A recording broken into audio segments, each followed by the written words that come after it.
Yo, chat, you're listening to a couple of annoyed grunt boys, and this is the 138th Simpsons stream.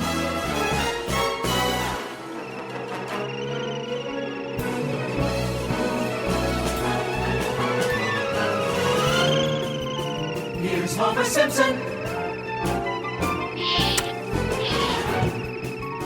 and the problem child.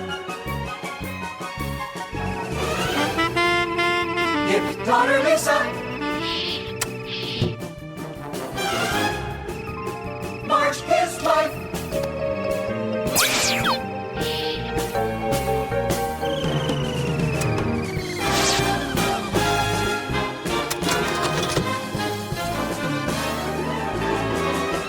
That's right.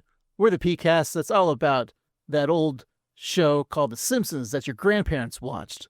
But we don't talk about the old people episodes like seasons 1 through 10. Nah, we talk about us Gen Alpha seasons like 11 and beyond. Why do we do it that way? Because there's so many old people that talk about The Simpsons on their own podcast. And they're all Delulu. And we thought, hey, we're Riz. We could talk about this ancient television program that we only watch on our iPads. That's how I brain rot. So we're going to review those episodes. And I don't do this alone, because I am one annoyed grunt boy named Mason. And I'm the other annoyed grunt boy, the Sigma, Mason. Yo, chat, what's up, Mason? What up? I just think you're kind of being a little sus with me right now. No, dog, don't be skibbity. I'm risen. You just kind of have this, like, Ohio way to your mewing. Whoa. That's a little sus of you to, like, give me that aura. Come on, just put the fries in the bag, bro. Well, this is a great chat. I hope you don't Sigma on my face later. No cap. It's giving. What the Sigma? Did we say Delulu yet? I think so. Oh, well, these cookie A's I just bought from the school cafeteria are bussin'. Give me one. I'll owe you the Farnham tax. Oh boy. Okay. No. Hey, this is the Doe-official Simpsons podcast. Yeah, we're official. And I know you're boy Steve. Sorry, I was trying to get more like Gen Alpha listeners. So sorry to our actual listeners. We gotta get more ratings. We gotta get more people. So we thought if we acted like the youth of today. Yeah, we tricked them into thinking that we weren't in our mid-40s. Look, we can't like buy beer to kids anymore because kids don't like beer. Yeah, and like you can get your own vapes or whatever you like. Anyway, Steve, how the fuck are you doing? I'm good. Yeah, I never like stop feeling old now.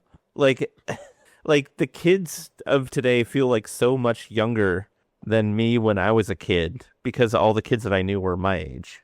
That's usually how time works, that sort of thing. Yeah. Yeah, but I'm not a fan of it. So time, stop listening to Steve Miller and stop slipping into the future. Is that a hip reference?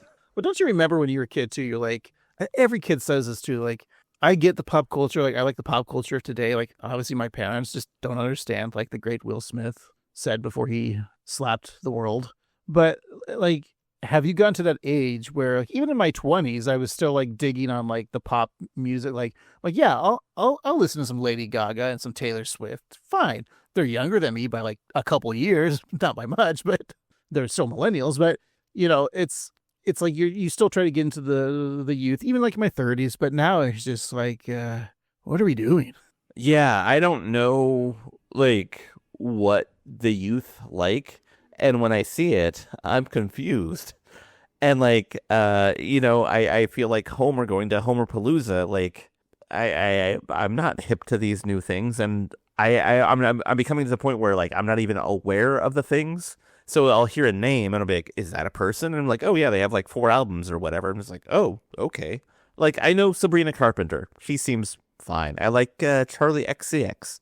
Those are my contributions to modern music. That isn't even that modern because that's like 10 years old too. I even feel like Sabrina Carpenter is like too old for the Gen Alphas. You're probably right. Like, I remember seeing her for the first time, like, because I had to watch that Girl Meets World, the sequel to Boy Meets World. So I watched a couple episodes, and she starred on that, so I knew who she was. Oh, and that came out in 2014.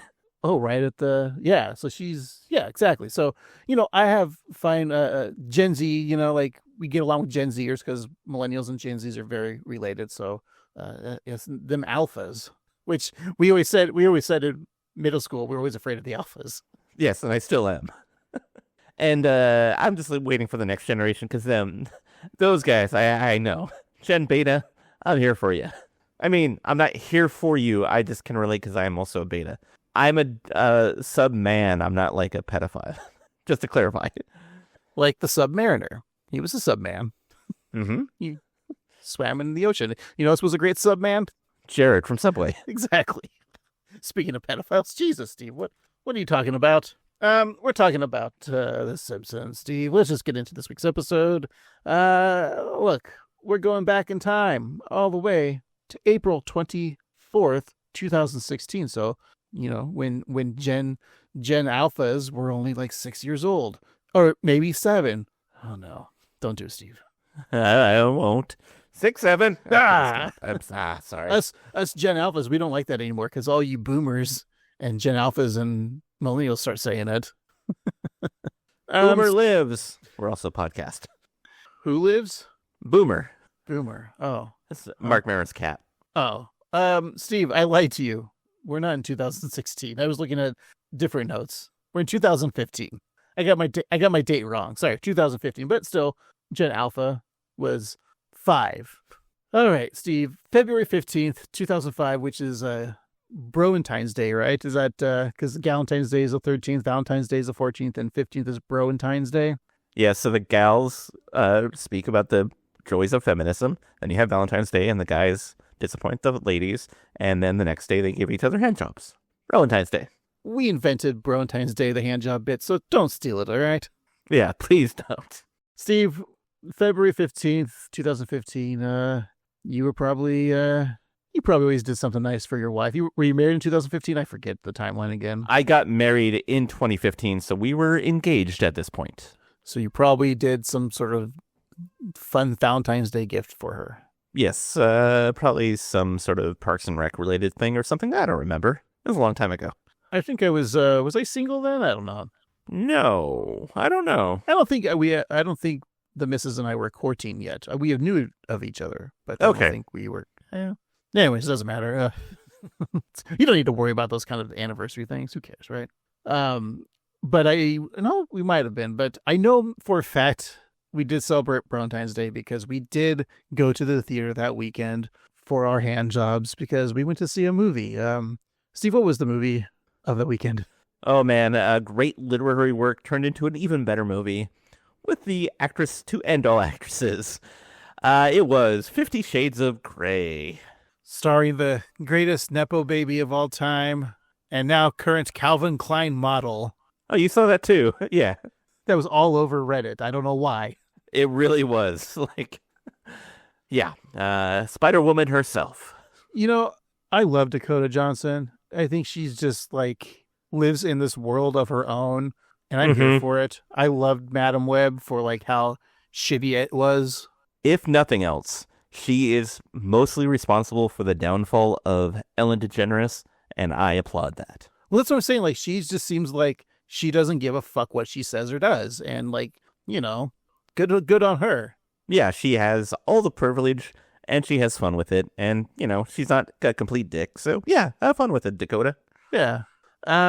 Because she was not in the lower side, downtown with Billy Joel and all of them. She's more of an uptown girl.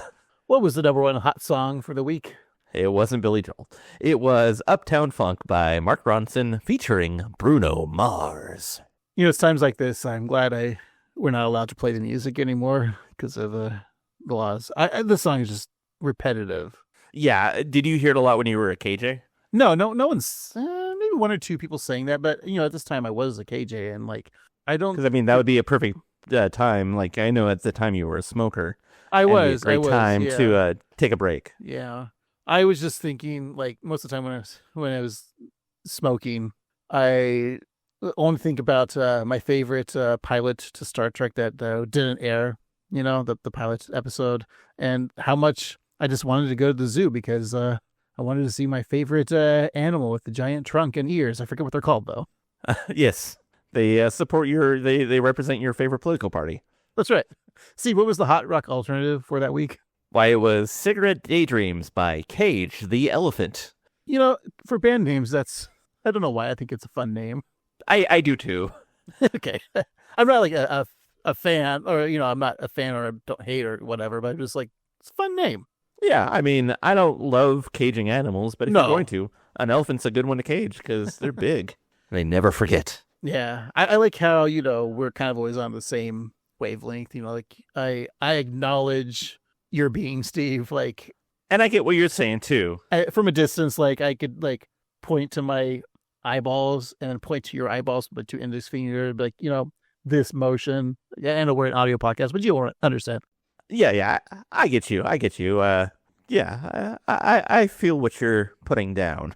And do you remember, real side tangent, did you ever see those like deleted scenes from Empire Strikes Back where for some reason they changed Mark Hamill's character's name in Empire to what's the dog from Family Guy? What was his name?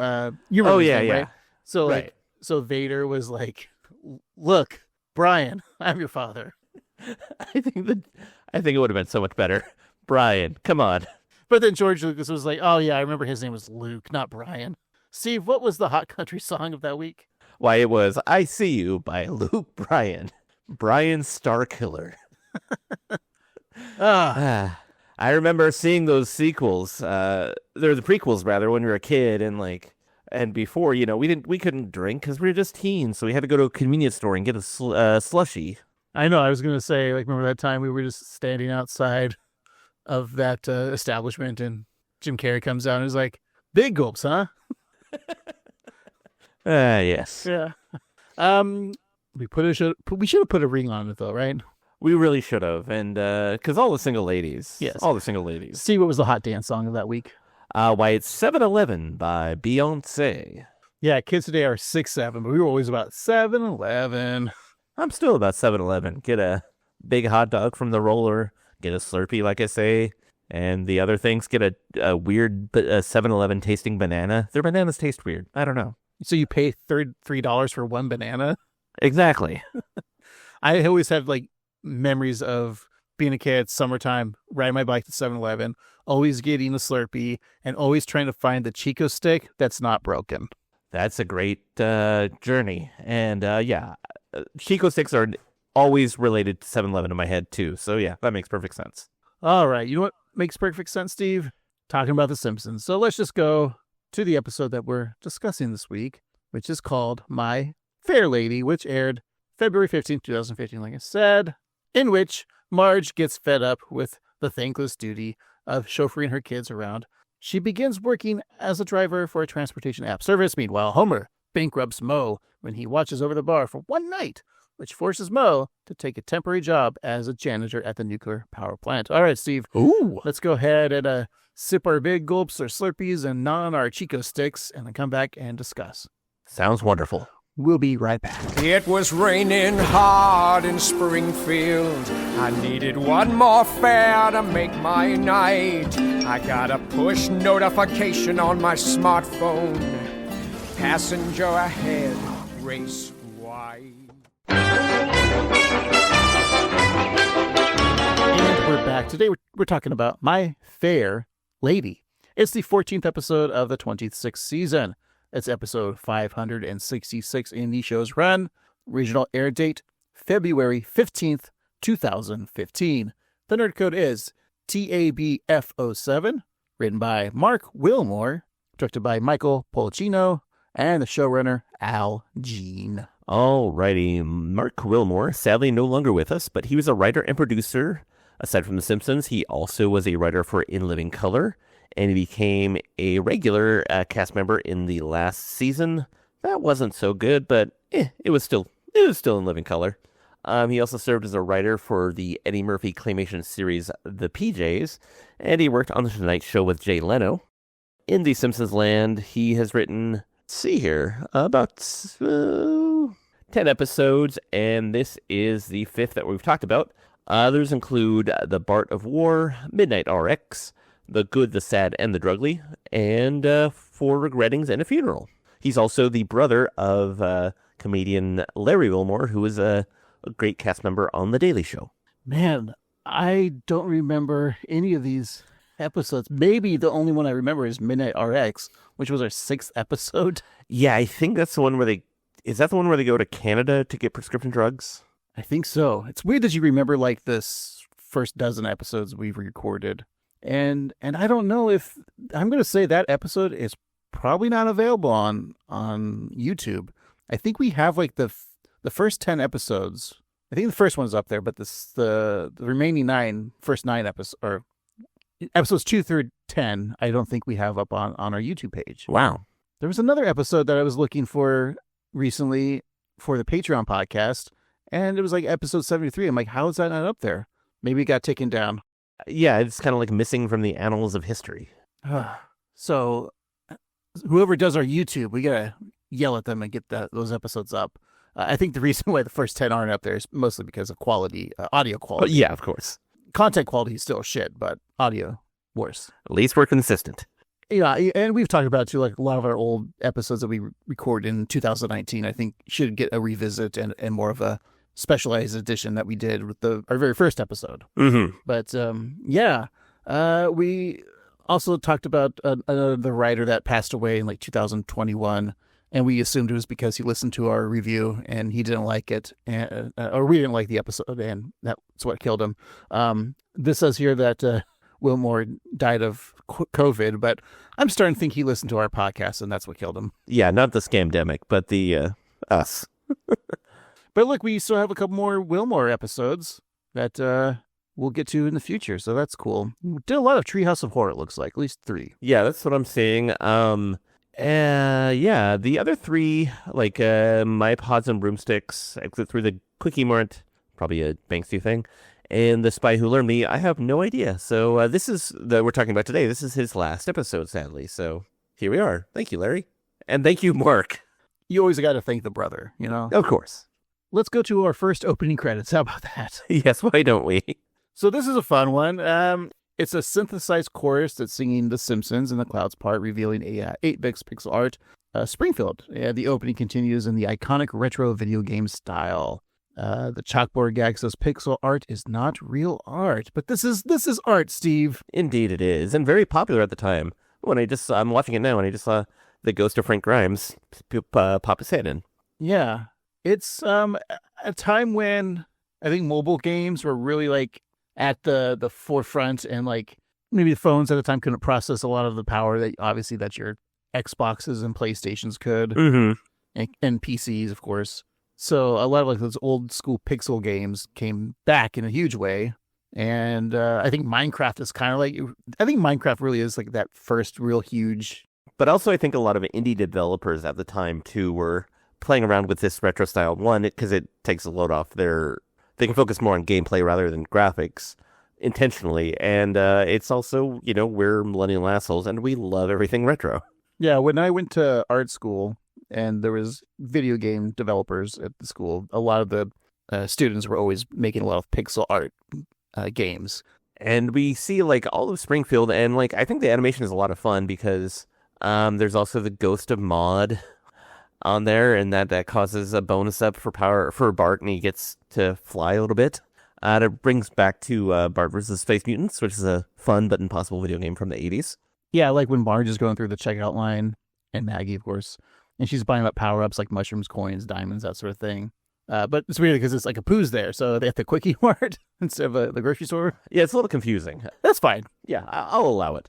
And so then, we get into kind of a couch gag because Homer runs into the house through the garage like he normally does, but then the screen glitches, and he appears to enter the Matrix. And then an interdimensional wormhole opens up, swallowing them and the couch, and an array of pixely variations of The Simpsons. You have Colonel Homer, you have Bartman, you have Lisa as Amelia Earhart, this Clabber Girl, her when she washes herself with a stick, just all sorts of fun Simpsons stuff. But then they transcend some Simpsons history, kind of like a boss fight. We have the Stonecutters with Mr. T as a new applicant. We get Homer thinking about donuts. We've got a multi-armed Marge holding up, her pretzels, Whitey Whackers as I call them, Blinky the Three-Eyed Fish, the Homer bowling ball, and of course the brush because she paints. And we have Bart and Lisa And, of course, a painting of Ringo Starr. And then we have Mr. Sparkle. And then we have a demonic Krusty. We have King and Kodos and the space mutants behind them. And then we have Maggie transcending all of this, going into the heavens and smashing into the TV. And then we see in that pixely font created by Mac Grading. And that's our episode. And we'll see you next week. So this video was created by Paul Robertson and Ivan Dixon with music by Jeremy Downer. And they actually posted it on YouTube just because they made it, just for the fun of it, just for the sake of the art. And then 2 weeks later, it was used on this episode. So that's really cool. Oh, yeah, I loved it. I think it was great. I don't remember seeing it on YouTube at the time. I probably watched it when this happened, or maybe I've never seen it at all. I had no memory of this, to be honest. But it's well done. I enjoyed it a lot. And knowing that fact will bring up this opening credits too, which I think is why they tacked it on, is like, because I think this was the original opening credits. And it begins, as it always does, of course, in that retro mid-century style opening parody. At this time, it's the lesser Hanna-Barbera classic. You know, I think the Jetsons is I love the Jetsons. I think I liked it more than Flintstones, but Flintstones always gets the They get all the fame. Yeah, I agree with you, though. I think the Jetsons was more appealing to me as well. And I think it was more creative, weirdly, even though it is like kind of a carbon copy of that. And there was only like 72 or 4 episodes. Yeah, and it always felt like I was watching the same 12 episodes over and over again, but yeah. And so the Jetsons starts, and the jaunty jazz horns blares, and Homer and the car soaring through the space. And the cartoon is sponsored by Laramie Jr. because the future belongs to smokers. That's right. So Homer, as George Jetson, puts a space beanie on Bart, sending him on his way in his space pod as he's introduced as the problem child. Watch out, John Ritter. He then proves this, ditching school to go to the spaceball game.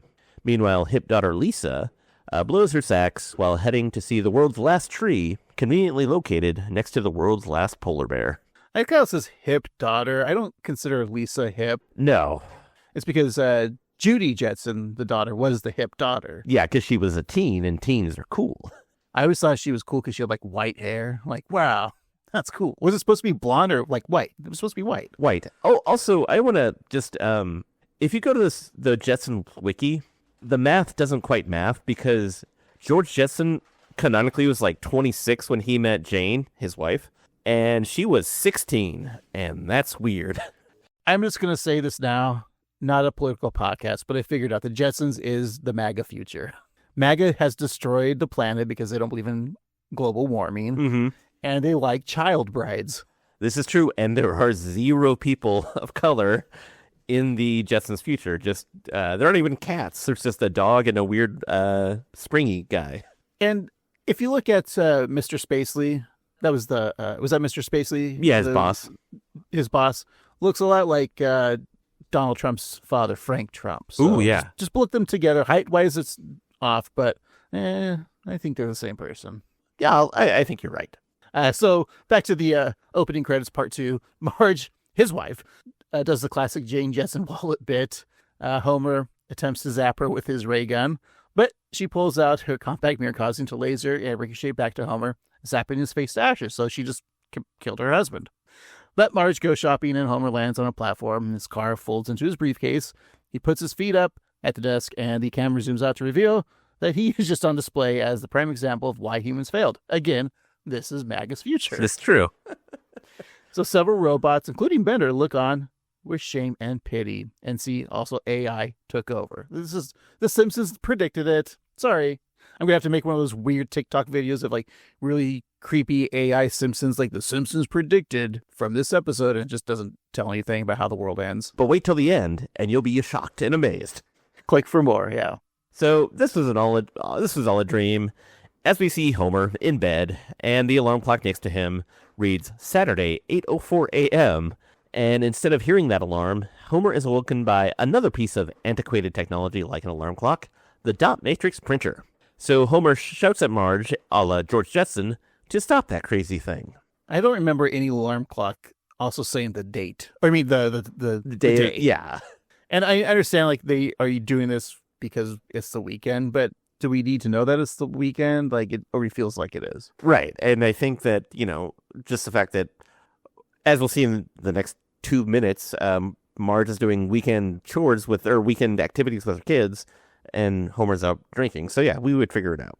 We're not dumb. No. Maybe a little. So Marge was, very little. I mean, very lot. Sorry. GC, that's how dumb I am. I tried to insult us, but I made us sound better. Marge was simply printing out that daily driving plan, being mindful to tear off the margins and place it in the printer margins for the homeless. Jeez. In a jar, Steve. It's labeled a jar. Marge figures that she and Homer can work together to get Bart to his sports and Lisa to her music, and of course Maggie to the 5 birthday parties she was invited to. And I like how she spreads them out like a deck of cards, or Yes. check out these. Oh, yeah. Check out my royal flush. Yeah. I'm the most popular of babies. Upstairs, Homer struggles to put on his pants as he mutters that he isn't going to spend his precious Saturday chauffeuring those overprivileged kids around to a better life than he ever had.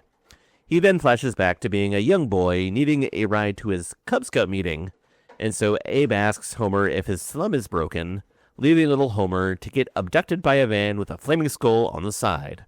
And Abe just flips through the Springfield Chopper, which offers the headline, War in Middle East. And the sub-headline, Peace in the Midwest. Not so much. Abe tells the kidnappers to have him back by Father's Day. So Marge goes to the bedroom to see if Homer is ready, since he has a soccer to set up in 20 minutes, and Marge opens the door to find Homer gone. So she gives him a call just as he arrives at Moe's, where he gets just intoxicated enough with the help of his breathalyzer in this clip here. Mo, quick, beer me before I answer the phone. The first pour of the day. Let me just tie on my apron, limber up the old tap-pulling arm. Ooh. I need it now!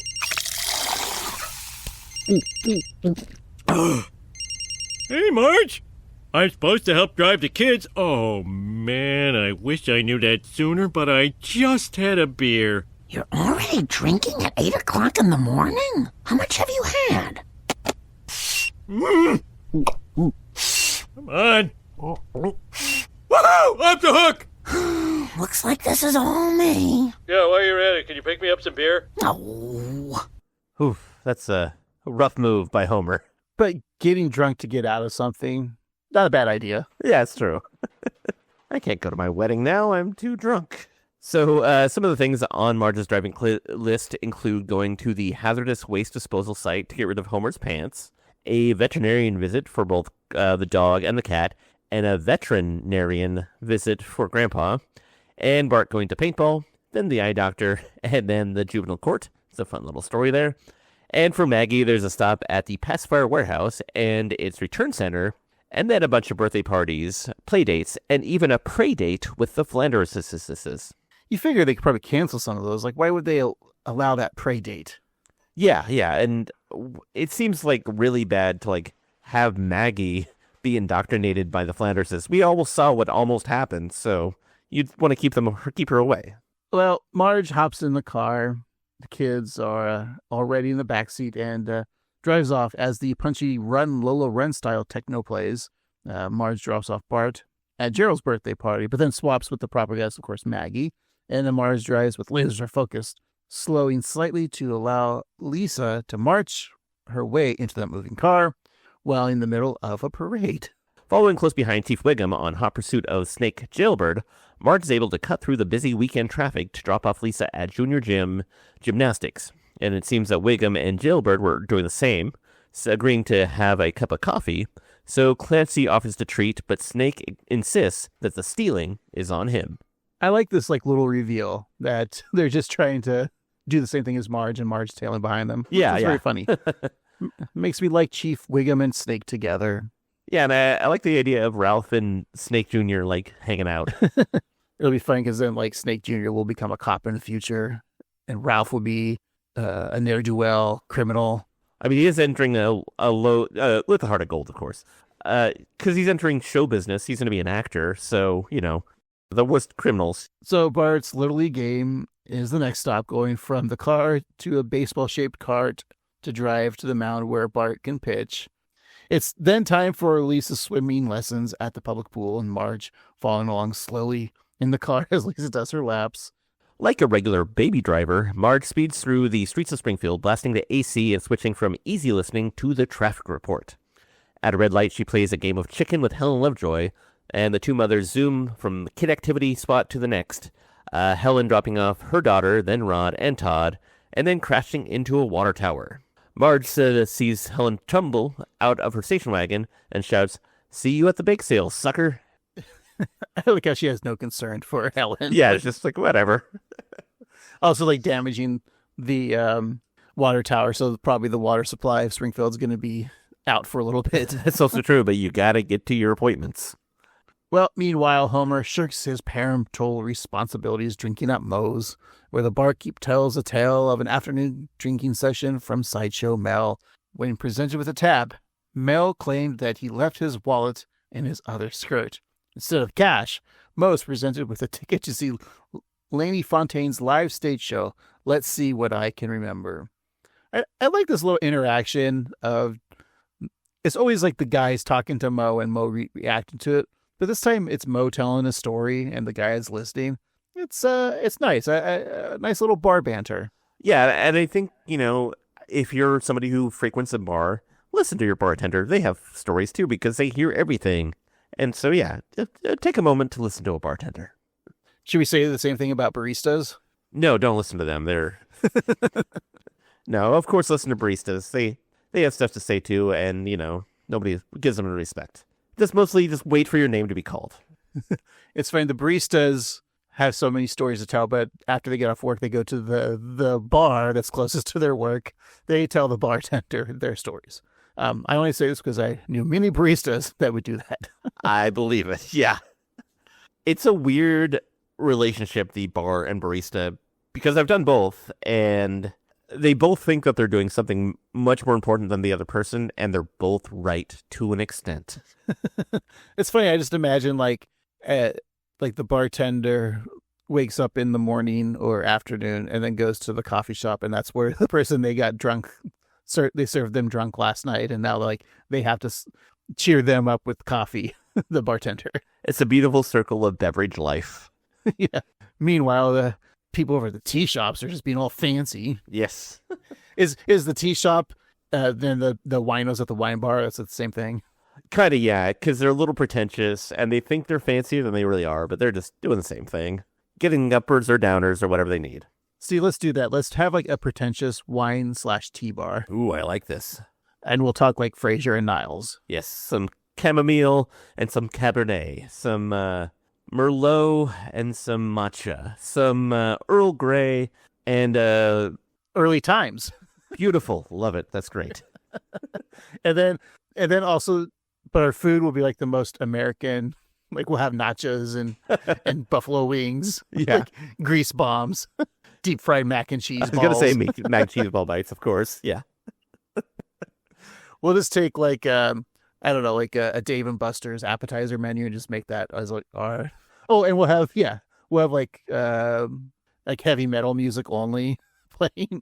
No, I gotta think of like what would be the music that'd be off with that food and tea combo, like something geeky, like only like Star Wars, Star Trek soundtrack, like yes. Movie scores, just movie scores. Yeah, I like that. Maybe like some anime soundtracks too. Oh, I love it. This is the worst place ever. It's gonna be yes. So, as Carl explains, Laney Fontaine is the brassiest broad on Broadway. Lenny adds that aside from being funny and vulgar, Miss Fontaine is also full of true tales of Hollywood, like Jimmy Stewart was a super nice guy. And this sounds tempting to Moe, but as we'll hear in this clip, there's just one problem. Meanwhile, on the other side of town, Marge learns about a new rideshare service, and that you can, in fact, decorate your car. Oh, geez, now I want to go. Why can't you? I can't close down the bar on a Saturday. That's when you guys can drink, because you're not working for 3 days. Hey, Mo, I'll take care of the bar. You did me a favor today. Huh. Well, okay. Let me just show you where everything is. Shotgun shells, blood mop, bag of lime, and that's it. Now, boys, I gotta get dressed for the, theater. And done. Dare I say it? Yippee.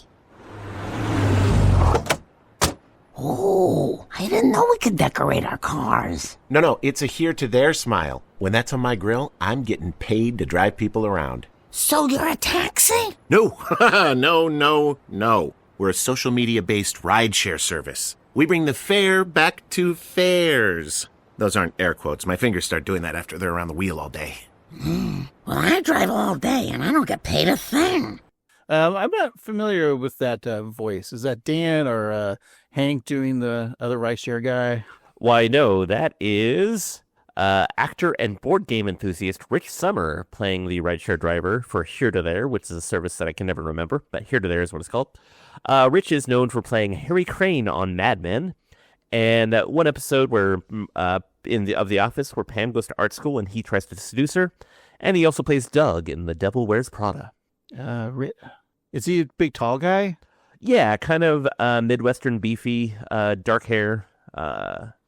He was a frequent guest on the Jimmy Pardo podcast.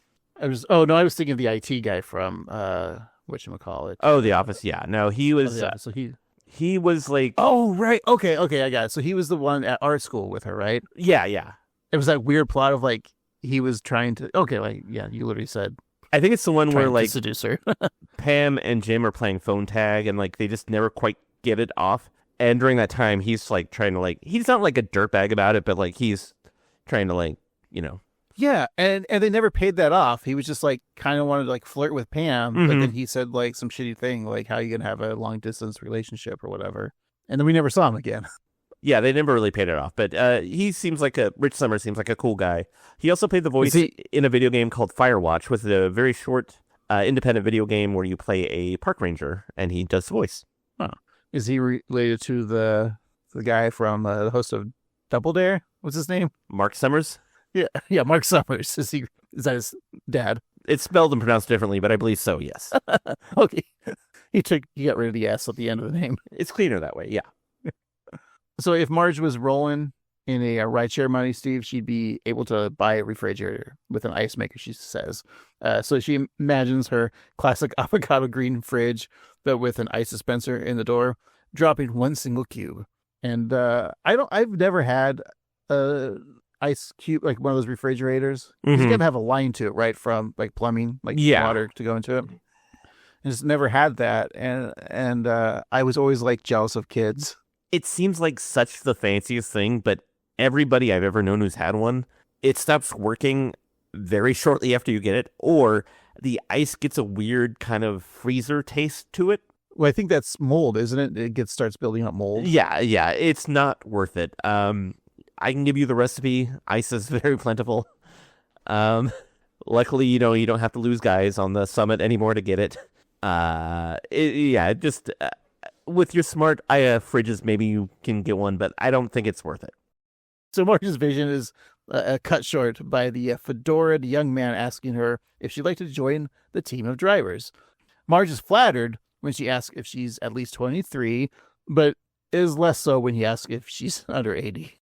When we were talking about, like, the kids having all these activities, I know this might sound sad, but for me, as a kid, I never had anywhere to be. Because I didn't like to join things. Like I never played sports. I wasn't in the band. I didn't have that many friends. I mostly just wanted to sit at home and play video games or watch TV. And so it was a big burden off my parents, but also a big burden off of me because I don't like doing things. And so it worked out well. I'm wondering if it's because your parents had 4 kids before you, right? Probably, yeah. And they were obviously older, and they're like, we've done all this shit. Just let Steve just do what he wants, and you turned out fine. So parenting isn't all that necessary is what Steve is trying to say. I think so, because, yeah, they were literally like Cub Scout parents, Boy Scout parents, and Girl Scout parents. Like, they did the whole things. And by the time they got to me, they're like, yeah, you're fine. Go pick up a book or don't. I don't care. And they figured it out, too, because I imagine they would have, but you probably didn't take interest in that because you liked being a lonely little child. No, you're exactly right. Like, if I wanted to do anything, they would have been more than happy to like have me join something, but I was just like, I'm good. I'm like, okay, me too. See you later. See you for dinner. I just always remember that, like in high school, like a lot of your friends were like in the marching band, and usually during spring break we were off somewhere, so that kind of were bummed out that like you your friends were all doing something, and then you were just at home, probably just, playing PlayStation and masturbating. So what are you complaining about? Yeah. I mean, I was upset at the time because, you and a lot of my friends were in band, and so you went on a trip. I had another friend who went to see family in California, so I was like all alone for 1 week in the summer. But that's exactly what I did, is I played PlayStation and masturbated. And who doesn't love that?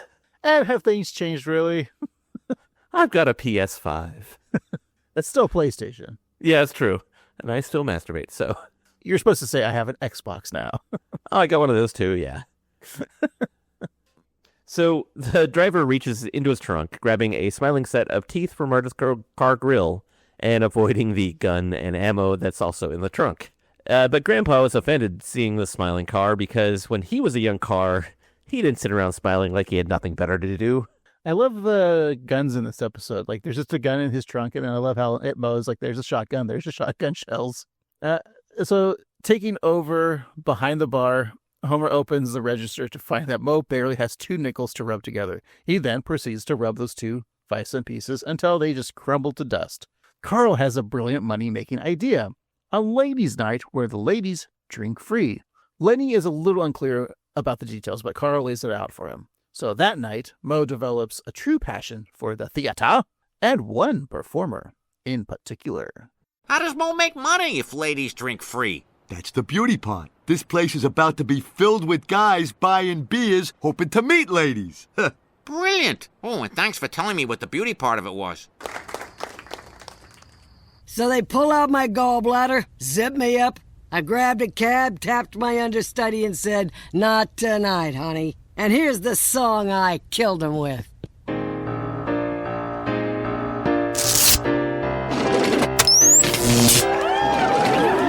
If this isn't love, the whole world is crazy. If this isn't love, who's this Patrick Swayze? She changed the lyrics for me. Then came the bombs, Tobacco Valley, What Color Is Your Tambourine, and the smell of music. But I'm still here, and I'd like to dedicate this song to the one great love of my life, the man who was my 3rd and 5th husband. But you never know what the future holds. Oh. So this Lainey, she's supposed to be Phyllis Diller encoded. Is that what we're thinking? Yeah, I would say so. Maybe a little bit broad, brassier, but yeah, I would say Phyllis Diller type. I like the theory that Lenny has, or Carl is laying out. Like, in theory, it's a good idea, but if ladies drink free, can't they just get their own free drinks? Then men wouldn't have to. It's the same thought that I had, is like, why wouldn't you just, if you were a guy, like being like, hey, I know that, I'm trying to court you and all, but like, can I get a beer too? I know. I'm thinking, like, if there is a bar that's ladies' night free in Portland, I would just we just go with our significant others and say, hey, go get 2 beers because you're drinking both of them, of course. Exactly. And it's kind of the banana stand logic too, where like, I don't think that Carl really has thought it out because, if nobody's buying beer and you're giving away beer, you're losing money twice. I mean, I know there is like some places do like ladies' nights on like Thursdays, but I think it's now like 20% off. Yeah. But still, even then, is it like if I go out to the place with her, is it just offer her drinks or is it off the whole bill? Right. I don't know. Like, it seems like it doesn't seem worth it. I don't know if they do that anymore with ladies' night. It seems a little sexist, doesn't it? It really does. It seems antiquated. Women have jobs. They have money. Buy me beer. Yeah. So the bar is full of ladies from all walks of life, from the biker gang, the Yamaha Mamas, the cheery red tomatoes, which we've met before, a bachelorette party, the bar's bane, and even a lady Duff who declares in Duffman's voice, "I am woman, hear me pour." Homer, Lenny, and notice. and Carl. Yes, sir. Homer, Lenny, and Carl notice something missing from the packed tavern. Other guys, meaning they haven't made any money. You also have to think, too, the only guys that show up are Lenny, Carl, Barney, and maybe Sam the Barfly. But even at this time, we don't see much of, like, the Barfly guys. Right. So, on the plus side, they are hearing a spirited debate from 2 opposing book clubs. One group found the Heaven Lovers Club to be rich and spiritual, while the other younger book club found it to be a little slow. So this results in an all-out bar fight, complete with books hurled at heads, makeshift perfume flamethrowers, and violent women hanging from the rafters. Lenny tries to help a kindly old lady who had fallen and couldn't get up, but she thanks him with a kick to the groin. So Mo and Laney make out in the back of a limo until they arrive at the bar, where Mo can show off his business to the elderly sexpot. Okay, stop here, please. So this is the charming tavern you've been telling me about. Yep, nice and cozy and... What?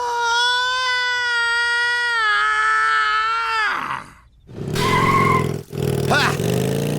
My crap hole! My precious crap hole! Anyone tries to stop me, and you'll see her lovely bones all over the floor. This is nuts. Tell me you still work, love tester. Oh, I'm ruined! Sorry, Mo. I love losers, but only after they bounced at the bottom. 'Cause I'm the brassiest piece of sass in this whole damn town. Yeah! You guys cost me my chance with a woman of a certain age! Ha ha! I think the sheer hubris of Mo in this episode of like thinking Homer and the guys will do just a fine job for his establishment. He knows better. And like taking Laney to Mo's, that's like, why would he do that? He, especially like, since he already like, not to be crass, but sealed the deal. Like, they could have just gone to her hotel room or her house or whatever and hooked up. Like, he already got her. But the extended what was fun. It was great. Yes. Also, in that previous clip, when Laney's on stage, the animation of her like standing up and then needing the defibrillator, just the way her body kind of goes dead, really well done. And Carl then tries to cheer up Mo, showing off a coaster that survived the night. Behind him, a wall crumbles, revealing a concrete wall that also disintegrates, leaving a hound dog howling at the moon in front of the brick foundation. I feel like the animation of the dog just like looking back and like, not my problem. Yeah, like, I'm just a dog. So Mo tells Homer, Lenny, and Carl that they aren't his friends, but rather the just mouths that drink beer. And then he sees his patrons simply as mouths with arms, and Homer drools as he imagines Mo as a keg of beer with a baby bottle nipple on his keg head. So Mo is concerned about his financial future, but the boys have an idea. But I'm rude. I'll have to live on my savings here. All right, who robbed my nickels? Hey, wait a minute. We can get you a job. There's an opening at the nuclear plant because of that guy that defected to North Korea. Good old Day-Ho. Used to give me the pickles off his sandwich, and all I had to do was let him copy some keys. Mo, can you pass a background check?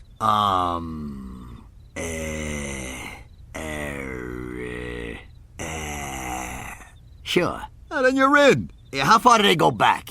6 months. Okay, I'm gonna apply in a week. Mo asked, who rubbed Mike Nichols? And that's also a question that they asked on the set of The Graduate when the director got a hand job in the dark. Mike Nichols. Mike Nichols sounds like my Nichols.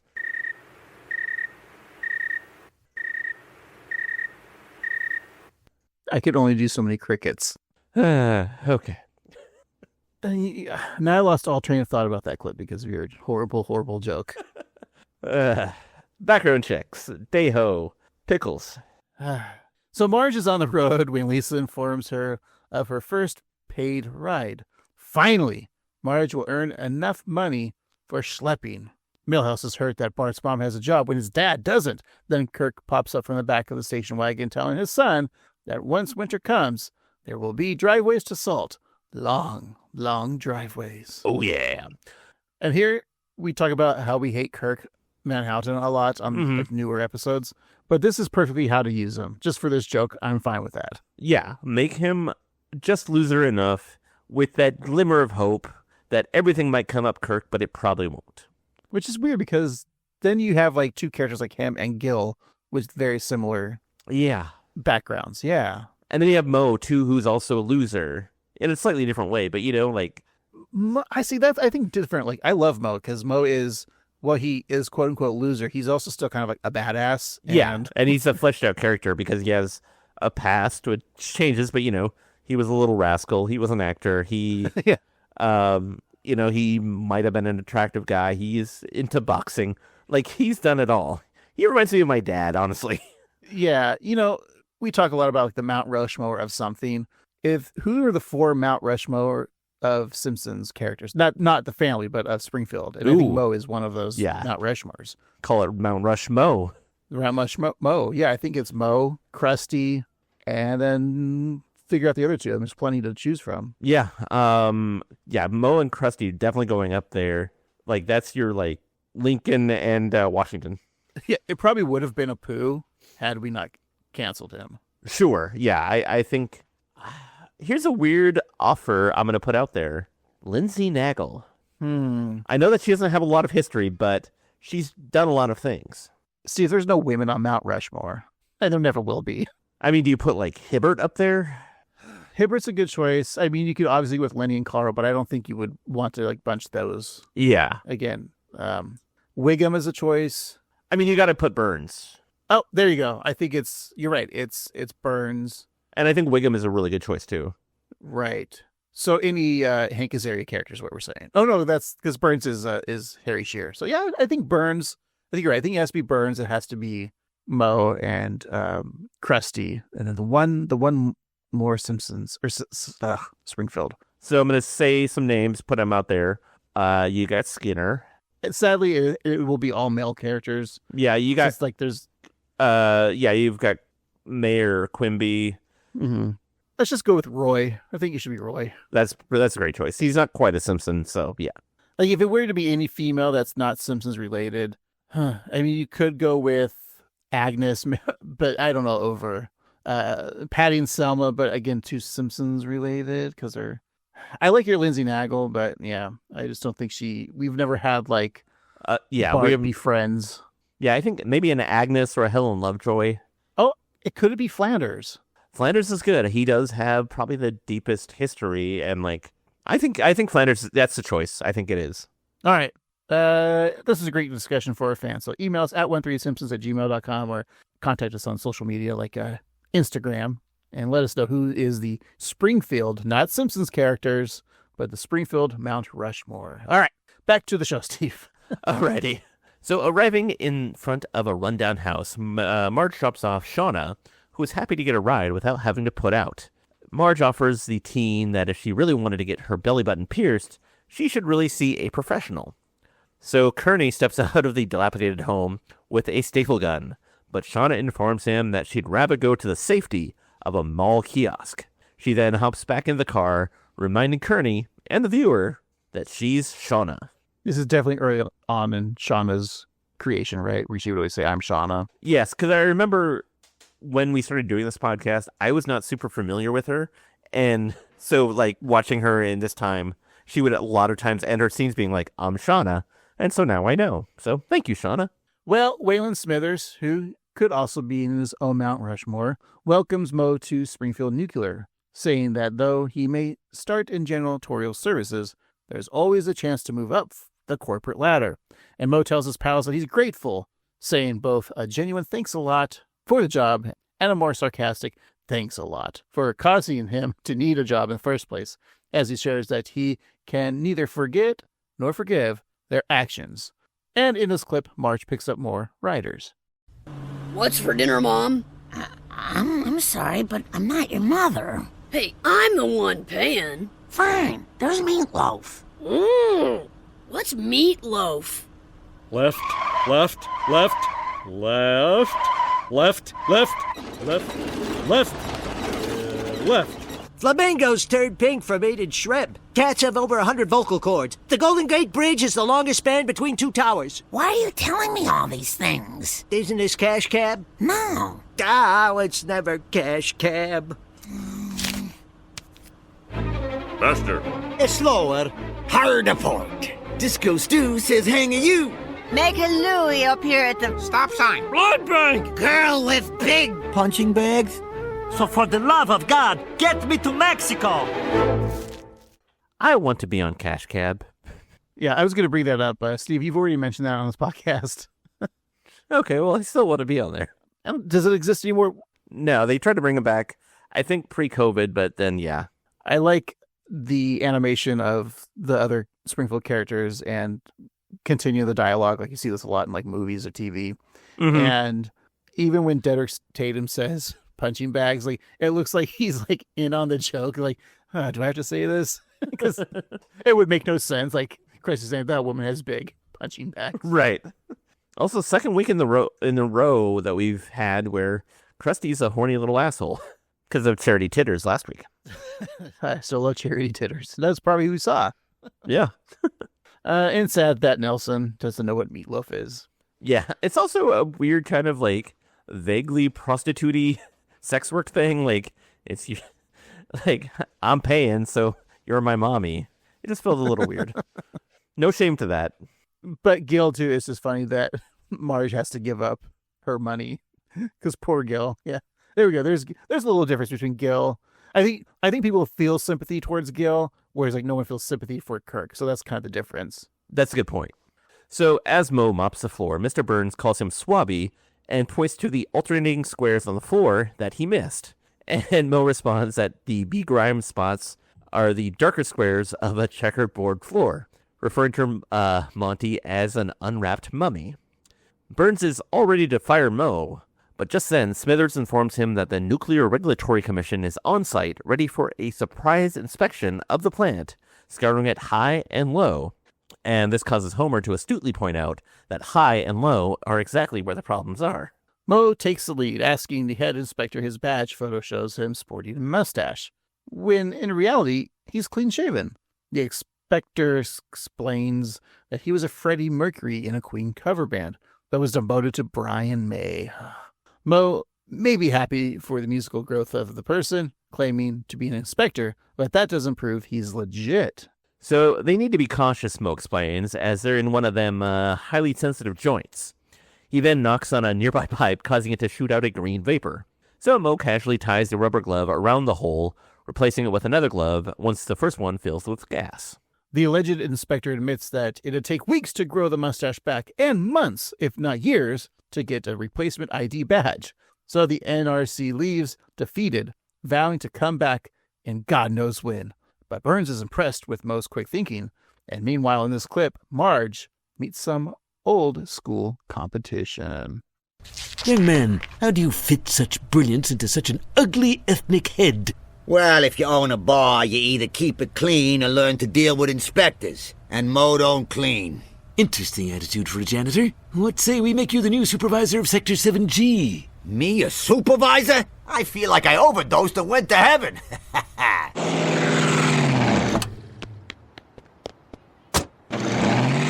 Those smile cars are cutting into our business. We used to get uber amounts of work giving people lifts. I come to America to drive taxi. Now my cab sits empty like Sashi Marriott. Well, boss, the main problem is Marge Simpson. She's prompt, courteous, and a joy to ride with. How do you know so much? Oh, she drives me to work every day. And unlike the rest of you cowards, she's not afraid to parallel park. Steve, that's the one and only Christopher Lloyd reprising his character as Reverend Jim from the great sitcom Taxi. Wow. Here's how I would have punched that up, and this is really dumb. I like the fact that they got Jim from Taxi. I kind of wish they would have used Christopher Lloyd a little bit bigger, but it would have been funny if they had like a Robert De Niro impersonator to do Taxi Driver, and then also Jimmy Fallon and Queen Latifah. Maybe just get them for their hit 1999 film Taxi. Steve, I think you forgot the S in front of hit. Oh, yes, of course. I don't think you would need that. I mean, you could have had, like, not the voices, but maybe just the caricatures, like, especially of Taxi Driver Man. What was his name? Travis Bickle? Yeah, Bickle, the Mohawk. Yeah. I know we said last week that Christopher Lloyd had a voice, but I didn't know he was going to play Jim. And I was like, I was very surprised. I'm like, this is funny. I love this. It is. And, we on the Patreon, we recently talked about sitcoms. One of the funniest moments that we brought up before, but one of the funniest moments in sitcom history is Reverend Jim studying for his test at the DMV. And we also talk about like top 10 lists and Mount Rushmores. But if you had like a list of the top 10 sitcom characters of all time, I think Jim definitely is up there in the top 10. Yes, I agree. We're not going to do that right now. It's probably not going to be a Patreon, but I would definitely put Tim up there. He's definitely going to beat Sheldon Cooper from Big Bang Theory. Whoa. Even whether he be young or old or middle-aged. And I like the bit that, like, you know, the kind of toy making that word pun joke of like the Uber and Lyft jokes, the taxi driver, which at this time, of course, were fairly new in our society. Yeah, it's kind of surprising that they stuck around, honestly. Well, but at this time too, they were still like super affordable. Now, like, it's cheaper to get a taxi than it is to get an Uber. Yeah, it's true. Especially that surge pricing. Ooh, it can be rough.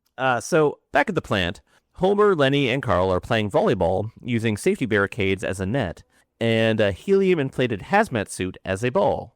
Mo steps in to say their behavior isn't acceptable, and then he stabs the floating suit, kind of surprised that there isn't somebody inside. Mo was hoping to stab someone. I like that. Yeah. Homer feels the least that Mo can do is allow him to do anything he wants. So Mo shares that the plant lost a lot of money on a certain nitwit, Elon Musk. And so now cutbacks are necessary. Reviewing Homer's record, Mo learns the only thing preventing Homer from getting fired was that his file was holding a couch up with a missing leg. So, though Homer recognizes Mo's logic, he fails to see his affection. Since Mo is now in a leadership position, he can no longer fraternize with, scum. But Homer's safe, but he's been reassigned to the plant watering guy. And when Homer steps into Burns' office, Monty tells him to watch out for the Venus flytrap. Sure, you catch more flies with honey, but Burns finds that flytraps to be more effective. And the flytrap is like the size of what was it, Audrey 2 in Little Shop of Horrors, almost that size. I had Venus flytraps as a kid. I thought they were the coolest plants ever. Yeah. But could you imagine like this life-size one? I know, like, I was really disappointed because I think Little Shop of Horrors was my introduction to them as a concept. And so, like, when I saw one in real life, I was like, that's it. You know what? I think I'm going to buy one this spring. Ooh, yeah. Just because we, keep a lot of windows open and, a lot of flies or bugs will fly in. So I think I need the Venus flytrap. I think that's cool, yeah. You should name it Audrey 3. The plant does consume Homer's head, and the Burns tells him to lean into it, say that'll be over soon, one way or another. So in the break room, Mo struggles with finding company to have lunch with. And that night, Homer sprouts a new side of himself in this clip. Hey, guys, you mind if I join you? They ran out of Beaujolais crew in the executive dining room, and I ain't drinking white with my cocoa freaking van. I think I'd rather sit somewhere else. Yeah, I'm gonna take my lunch back to the car. Now they won't even have lunch with me? Well, people can kind of act like they're in grade school. Oh, now you gotta throw your grade school education in my face? Mo, you're a real jerk. I didn't mind so much when it came with beer. Yeah, I don't need yous. I'm all the company I need. Just lost my appetite. Marge, which can makes me look cooler? The Drizzler or Mr. Drip? Oh, your leaves are drooping. Here, let me turn that gloom into bloom.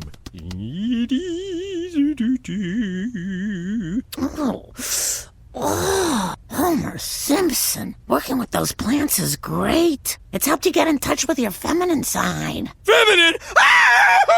I didn't mean to use that word. A little bit of an overreaction from Homer. Yeah, I think both with Mo trying to show off to Laney and Homer's reaction to being called feminine, masculinity is toxic, and it doesn't get, like, you can seal the deal and you can, like, hook up and then, you can ruin it because you're trying to be too macho. Yeah, it's just, we've discussed, I think, the sexes on this podcast many times, but yeah, just masculinity is a little too much. Yeah. So Marge assures Homer that it's okay, not only okay, but good to have a feminine side, but Homer runs out of the bedroom to toss his plants onto a fire in the front yard. As the sounds of not quite Harry Chapin sing a parody of Taxi, Marge receives notifications of a passenger up ahead. Race? White. But again, that's the whole point of the masculinity joke, right? It's like, it's so overboard. Right. That's funny. Exactly. Like, if this was an episode from 1990, it wouldn't be a joke. It'd be like, oh, that's normal because we're men. That's not supposed to be funny. Right. You can't be feminine. That would probably be a whole plot point is like Homer has to deal with his femininity. Well, Mo sits in the back seat asking Marge if they can ride in silence, and Marge agrees, but Mo lets out several dramatic groans. Very funny.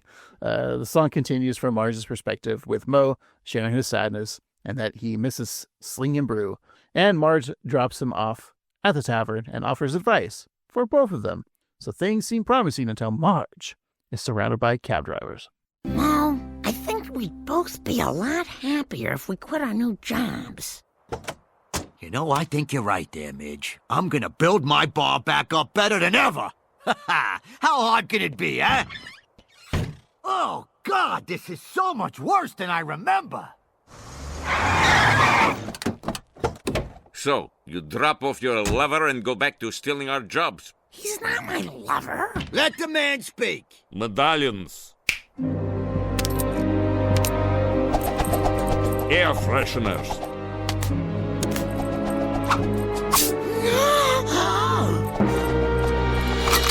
Step away from the social media-enabled peer-to-peer rideshare platform. Now promise me you'll leave a be and wipe down your back seats annually. Oh, come on.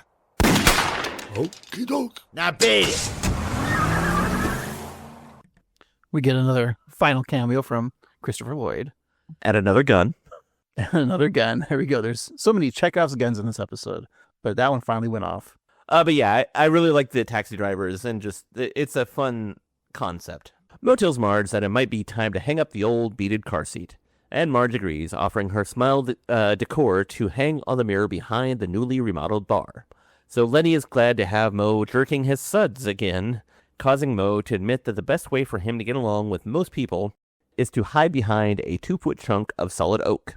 When Lenny suggests that it might be poplar, Mo is angered at him, questioning his wood knowledge. Mo steps on the bar, and Lenny then just slides him to the ground, and Homer says, "It's good to be back," and the bar flies all toast as Mo tells him to shut up. So once Mo has the bar to himself, the smile from Marge's car is on the mirror and begins to speak to him. Well, I'm back where I belong, huh? You're not alone anymore. What the hell was that? Oh, you'll find out.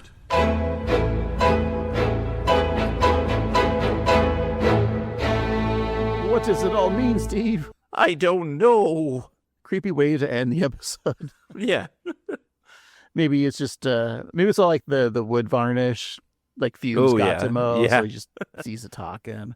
I like how the bar, like, was destroyed, but then, like, I love it, like, in cartoons when, like, it's rebuilt. Like, there's, like, a nice, like, sheen to it. It's nice and clean. Just, like, a nice little touch. Yeah, it looks so nice. And exactly the same, just a little bit better. Yeah.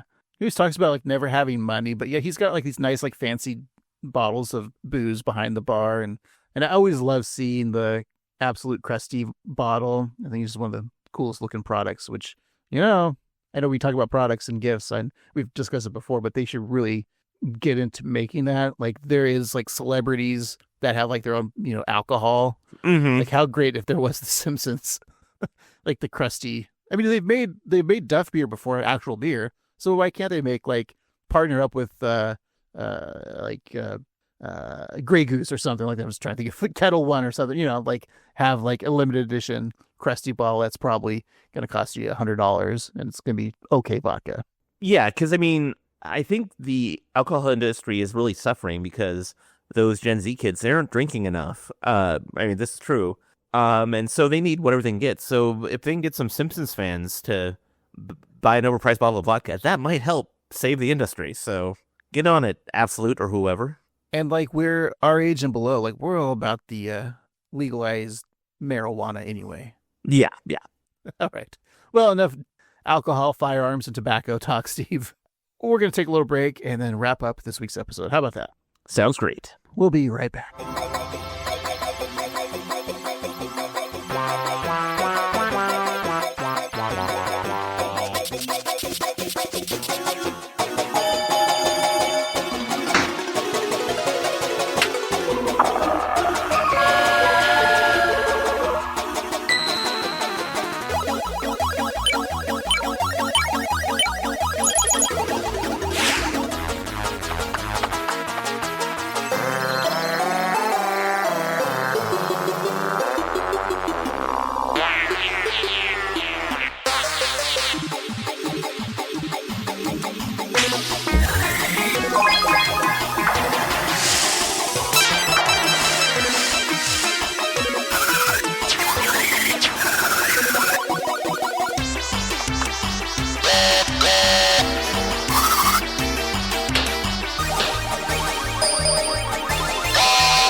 All right, we are back. Let's finish up this week's episode, My Fair Lady. We'll talk about some of the scenes we liked, give it a review, find out what we're watching next week. But before all of that, we'd like to find stuff from this episode that can be gifted to our co-host and eventually made into a product that the Simpsons can sell.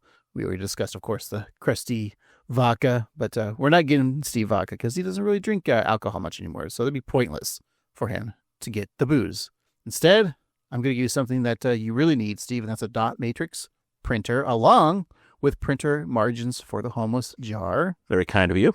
Well, very kind of you to donate your printer margins. Of course.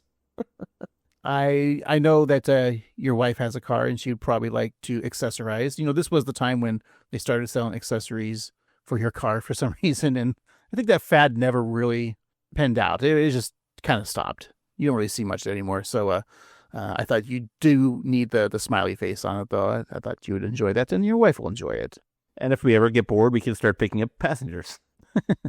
I also got you a defibrillator that they use on Lainey, so you can defibrillate anytime you want. Nice.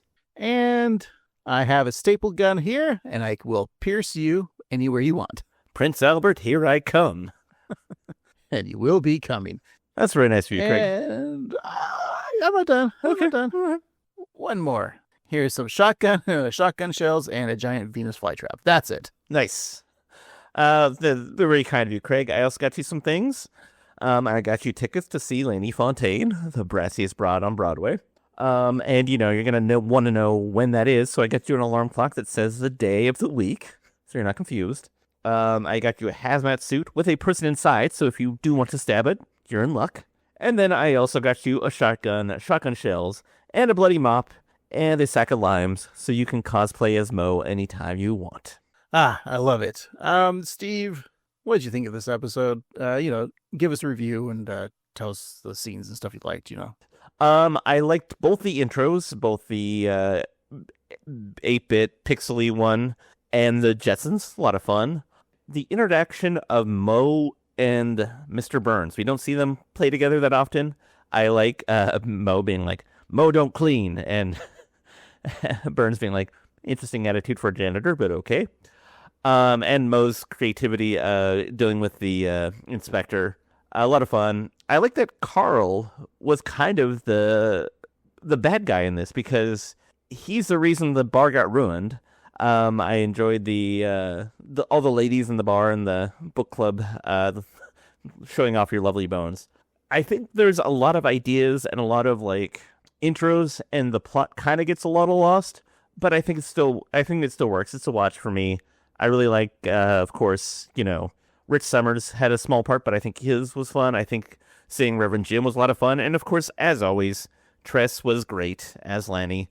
So yeah, this was a fun episode. It's kind of a middling episode plot-wise and maybe not the most memorable thing, but I think it's enjoyable.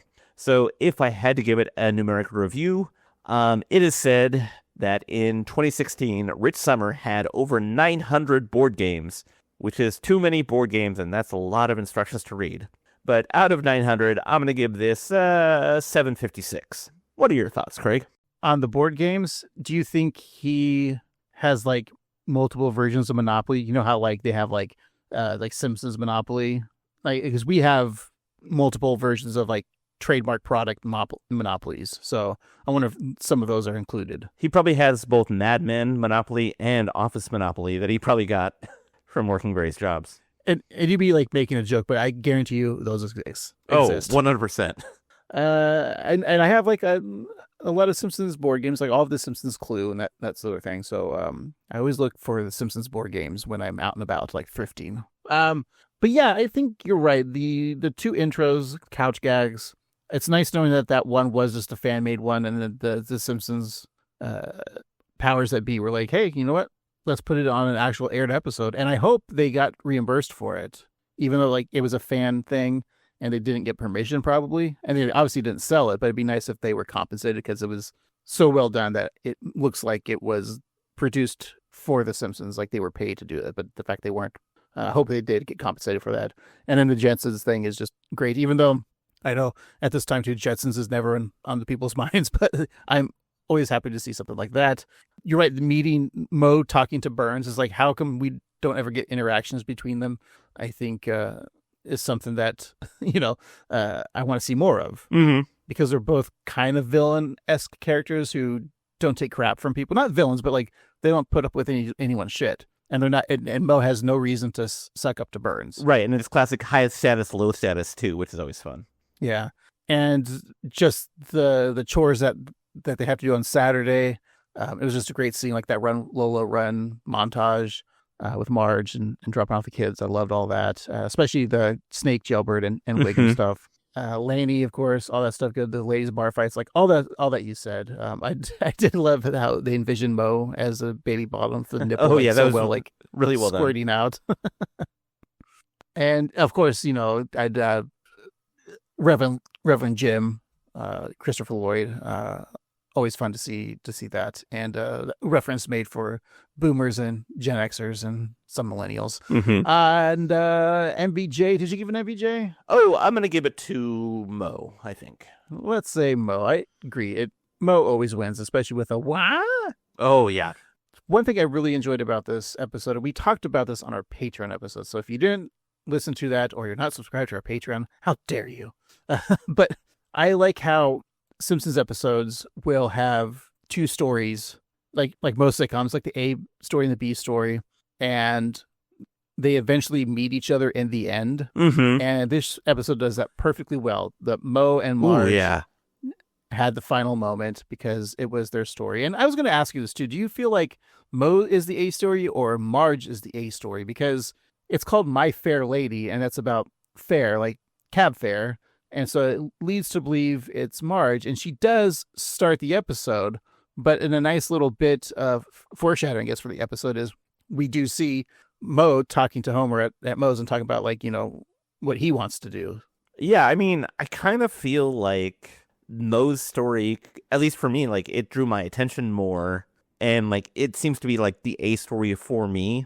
But that's not to say that I didn't really enjoy Marge's story, because it was a lot of fun, too. But, I think that despite the title, I really feel like Mo is the star of the show. Yeah, that's how I felt as well. But, like I said, a great Simpsons episode will bring those A and B stories together. And a lot of times it starts out with them, and then we get the journey, and we get the end. This is just a well-structured script. You get your acts 1s, 2s, and 3s. So I think Marc Wilmore, obviously he's a comedian, writer, knows how to write that kind of stuff. So I think he did a great job. If I gave this a ranking, of course, you said he was on In Living Color. And In Living Color, it just had a short life, Steve. It only had 5 seasons. I always felt like it was a little bit longer, but only going from 90 to 94. Yeah. Seems like a short span. And I think a lot of it had to do with the Wayans leaving after season 4. And maybe a decline happened. But there was a total of 127 episodes. So I'm going to give this episode episode 7, Don King, the early years from season 1. Oh, yes. Don King got a lot of comedy in the early 90s. Your mama's armpits are so hairy that it looks like you got Don King in a headlock. Classic. But yeah, I think this episode was perfectly cromulent. Around these seasons, we always get a little nervous if it's a bad one. Like we kind of feel like the 20s, Simpsons seasons 20s, anything from like 20 to 30 usually is like iffy for us. But yeah, I enjoy this episode. I think it's a watch, especially if you're a fan of Mo and Marge, 2 characters that we like. I like interacting with each other. So yeah, recommended. But Steve, you know what else is recommended? What's that, Craig? That we watch another episode next week. I like it. All right. So we're going to get the old Wheel o' Random, or Wheel of Random, whatever he wants to be called. Sure. Or whatever they want to be called. Steve, let's bust it out to find out what season we're watching. All right, here we go.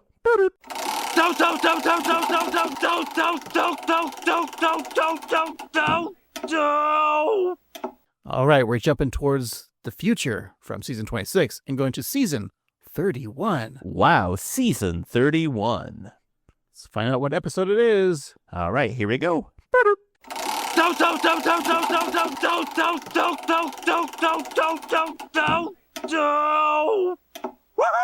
Episode 16. Ooh, Season 31, Episode 16. Give us a fake title, or I mean a title that you think is real. Sorry. Last week we had My Fair Laddie. This week we had My Fair Lady. So, next week, My Layer Fatty. I like the title. All I think of is someone making croissants, because you're layering butter and flour, layer fatty. Okay. Sadly, that's not the title. I wish it was. Steve, this one is called Better Off Ned. Better Off Ned. Okay. What do you think that's about? I think that Homer becomes a hitman, and he's killed all the bad guys, and he's like, I better off Ned. And then, so he tries to kill Ned, but as we learned from Simple Flanders, Ned is capable of killing in his own right. So they elude, and they have a game of cat and mouse. And in the B story, Snowball 2 has a game of cat and mouse as well, because Lisa buys a new computer mouse, and that darn cat won't stop playing with it. I was really happy you were going to go with Homer trying to kill Ned, because that's what it sounds like. And I was hoping that the mouse was actually the mysterious mouse that lives in the Simpsons house, because during earlier seasons, you'd always see that mouse hole. Oh, yeah, yeah. That's such that cartoon thing. But sadly, I do want to see your episode, and that's not what we're watching. The description we have from the wiki is, when Bart starts to bond with Ned Flanders, Homer becomes jealous of their new relationship. I feel like this has been an episode before. It was the movie, wasn't it? Yeah, it was the movie, yeah. Yeah. Well, to get back at Bart, Homer becomes a father figure to Nelson Muntz. However, when Nelson plans to get back at Bart, it's up to Homer to save his son. I like the idea of a Nelson and Homer teaming up. Steve, this was aired March 15th, 2020. Oh. I know exactly what I was that weekend. I was at the beach with some friends, and at that time the world was kind of slowing down, but then that following Monday, that's when lockdown began. So I was going to say, I was shopping at this wet market in Wuhan, China. So this is fun. This is a pandemic episode, and or aired during the pandemic, and we didn't know how long obviously it was going to happen, but yeah, neat. Yeah, I'm excited for that. God, that was probably my favorite birthday. Yeah, it's pretty great. I miss the pandemic. I remember our last meal. It was this Chinese restaurant on the coast, and no one was there because people were already taking precautions. Because we knew lockdown was beginning Monday, so that weekend people were still able to go out and do their things, but people already had begun lockdown. So here I am at a Chinese restaurant. We're the only ones there, and this is fine. 2 weeks, we're back to normal. That's what they told us. Yeah, it'll be fine. So yeah, probably got home that night and on that Sunday and then watched this episode. All right. Steve, it was written by Joel H. Cohen and Jeff Westbrook. It's weird. I got a story by credit, though, from Al Jean. So Al Jean came up with a story. We don't really see that much. No, that's exciting. All right. I'm assuming you haven't seen the episode, or you don't remember it? I do not remember it. I don't know that I've seen it. I know I see the title a lot, and mostly it's probably because of those writers. Because when I'm doing notes and I have to look at other writers' works, I see the name Better Off Ned, and I always wonder, did we do that one? And now I know that we didn't, and so I'm excited to finally see it. We were a year into our podcast, right? We'd already reached our first year anniversary. Were we not we weren't doing new episodes, but weren't we do have a recap maybe of what did you think of the new episode as in the intros, or do we not do that? I feel like we did that maybe. I think we did, but I don't think we had done it just yet. Okay. All right. Well, I'm glad, because if whatever episode that aired that day, we could find out, or what episode that we put out on that March week. And I know we could look, but I'm not going to. So I had fun with this episode, and I'm glad you did too. So thanks again for listening, everybody, and contact us on social medias like Instagram or YouTube at 138Simpsons to chat us up, or just email us at 138simpsons@gmail.com. And hey, if you're so kind, go to your favorite podcasting app, leave us 5 stars or the equivalent, but you don't need to write a real review. Just tell us, like we mentioned before, who do you want on your Springfield Mount Rushmore without any Simpsons on there? Just 4 people who are iconic and deserve their names and their heads in the mountains. And check out our TeePublic site, teepublic.com/user/annoyedgrandboys for some Annoyed Grandboy merch. And lastly, we always ask you to join our Patreon. It's $5 a month. And each week you get a new bonus episode, whether it be about The Simpsons or another TV show or a movie or just chat. Like I said, $5 a month. Go to patreon.com/annoyedgrumpboys. Sign up today. You'll never be sorry. And this week, Steve. Oh boy, I'm excited. This is a very special week. This following Monday, when the Patreon episodes drop, Steve got an Audible for his birthday, and I have a birthday coming up, so I'm allowed to throw an Audible. And we had talked about, because his childhood toys were the G.I. Joes, and mine was He-Man and the Turtles. And of course, floating around the idea of talking about the first Masters of the Universe movie, or maybe even a Teenage Mutant Ninja Turtle movie. Oh, yeah. And we would love to do that, and I still want to. And even for our Patreon episode, we discussed that the number one movie for that week, the episode that we talked about for the Golden Age, was Mrs. Doubtfire, and we kind of talked about that. But, Steve, I have chosen a movie that is very Simpsons related, and it's a movie that I watched as a child multiple times on TV. And there is one big Simpsons connection, because this is a movie I've desperately wanted to talk about even before we had the Patreon. And that's a little movie directed by one of the greatest American authors of all time. But is the movie as good as his written word, or is he just so coked up on it the whole time? Oh boy. That it's just a masterpiece of crap, or is it just a masterpiece? We're talking about the Yeardley Smith starring vehicle. I use vehicle in the perfect way. We're talking about Stephen King's Maximum Overdrive. Oh boy, I've never seen this movie. I know that the Green Goblin is not in it, but is. It's one of the trucks. It's got the Green Goblin face, so the first official live action appearance of a Spider-Man villain. Look, it's got 14% on Rotten Tomatoes. Your average Letterboxd score is 2.5. IMDb 5.4. But look, Stephen King wrote, directed this thing. You got the great Emilio Estevez. You got Pat Hingle, Commissioner Gordon from the Tim Burton Batman movies. Oh, yes. And of course, our girl Lisa Simpson. Just a pile of what? Oh, man. And the soundtrack, all done by the greatest band from Australia, AC/DC. I'm so excited for this. This is going to be great. Yes, great choice. And Steve, I'll let you know, you can watch this free. All of you can watch this free on Tubi. Thank you, Tubi. You did it again, Tubi. Thank you so much. All right. And if this doesn't make you want to join the Patreon, that we're talking about the greatest film that Stephen King directed, and I think the only film he ever directed, while high on cocaine, then this is it. Oh, I am so excited. This is a birthday dream come true. You know how much of a Stephen King fan I am. Indeed. All right. That's right. Join today. Okay. So thanks again, everyone, for listening. I've been Annoyed Grunt Boy Craig. And I've been Annoyed Grunt Boy Steve. And remember, wash down your back seats annually. I feel like I've overdosed and gone to heaven.